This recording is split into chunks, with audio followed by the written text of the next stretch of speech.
পরীক্ষার আগে ২ রাইতে পুরো ১০ অধ্যায়ের বই শেষ করার প্রতিজ্ঞা করেছিলাম। ১ম দিন অর্থ আগামীকাল একদম একনিষ্ঠ মনের মনোযোগ দিয়ে ফোন-টোন ফাঁকে ফেলে দিয়ে ৫ অধ্যায় শেষ করেছিলাম।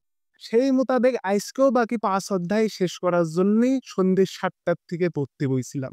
এইভাবেই পড়তে রাত্রি ১১:৩০ বেজে যায়। এরই মাঝে আমার ফোনে টুইং, টুইং মেসেঞ্জারের নোটিফিকেশনের শব্দ হইছিল। আমি সেটাকে কোনো গ্রাহ্য না কইরে একনিষ্ঠ মনোযোগ দিয়ে পড়তেছি যে একবারে পড়া শেষ করেই ফোনটা হাতে নেব। যখন পড়া শেষ কইরে ফোনটা হাতে নিলাম, তখন জানতে পারলাম পরীক্ষা নাকি স্থগিত।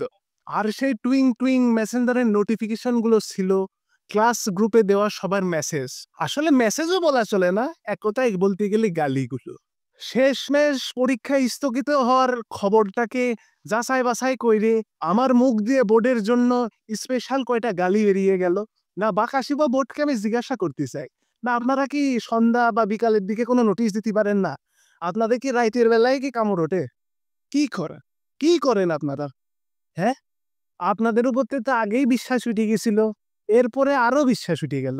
আপনারা যা তা করতে পারেন। আপনাদের নিয়ে আর সভ্য ভাষায় আর কিছু বলারই নাই। আর মনের আবেগ উৎকণ্ঠা প্রকাশ করতে চাচ্ছি না ক্যামেরার সামনে। ক্যামেরার পিছে যা করেছি তা করেছি। বাঁকা শিব ভালো হয়ে যান।